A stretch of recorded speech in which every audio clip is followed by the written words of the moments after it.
जय जगन्नाथ फ्रेंड्स केमती अच्छा आपण मैंने तो बहुत भल अच्छे आशा करने भी बहुत भलरे ही थे। चलतु आज एक रेसिपी स्टार्ट करवा मुग डाली बंधाकोबी पकईकी डालमा। मुझे डालमा परिबा ऑलरेडी नहीं जाइए। दीदी एवं परिबा को सब काटी दौरान जहाँ जेकोसी परिबा नहीं पारे किंतु जोरा पाणिचिया परिबा जो लगे सेरा ही नेबेनी टेस्ट लगनी। एवं परिबा को सब धोई धुआकी छाणीदेली। एबे डालमा पाई प्रथमे मुग डाली की भाजीदबा आमे। एबे पानी फुटीगलाणी परिबा को पकईदबा।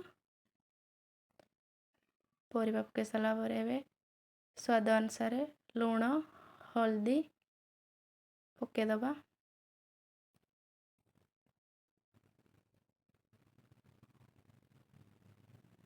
लुण हल्दी पकई सारा पर 10 मिनट फुटवाई छाड़ीदबा। एबे 10 मिनट हो गलाणी। एबे आमे एथरे मुग डाली पकईदबा। अधा सिझिले परिबा ही मुग डालीटा पकेबे। प्रथम पकेबेनी बेसी फिटीजिव। एबे बाईगण कदली जो काटिक रखिते ताकू भी आमे पकईदबा। मुग डाली जिते पकेबे सबू परिबा पकेबे। एबे आउ 10 मिनट खंडे फुटवाई छाड़ीदबा। एबे मसला पाई एबे गोटे मसला बाटीदबा। अदा जीरा सुखला लंका टिके एपटे फुटेबा टमाटो काटी देइछि। एबे देखंतु कड़ाई गरम हो गला तेल भी पकईदेली। तेल गरम हो सारा पर तेजपत्र जीरा सुखला लंका एबे पकईदबा। भल भाव फुटीगला जो मसला बाटिक रखिते ताकू एबे पकईदबा। मसला पकईला सारा पर रेड चिली पाउडर धनिया पाउडर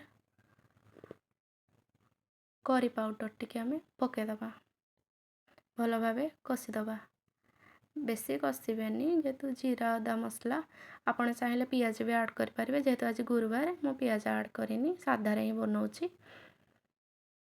एबे टमाटो पकईदबा भल भाव टिके कषिदबा। 5 मिनट खंडे कषिबे। तापर एबे रखिथिबा डालमा को पकईदबा। देखंतु एबे जीरा सुखला लंका गुंड पेस्ट कर देइथिली। एबे एटा निहाती देबे डालमा रे। एटा देले बहुत बास्ना ही भल आसे। कोबी डालमा रे तो एटा निहाती ही देबे। एबे देखंतु हमर डालमा रेडी हो जाइछि। यदि वीडियोटी भल लागे तेबे लाइक शेयर सब्सक्राइब निहाती करिवे। रहिली जय जगन्नाथ।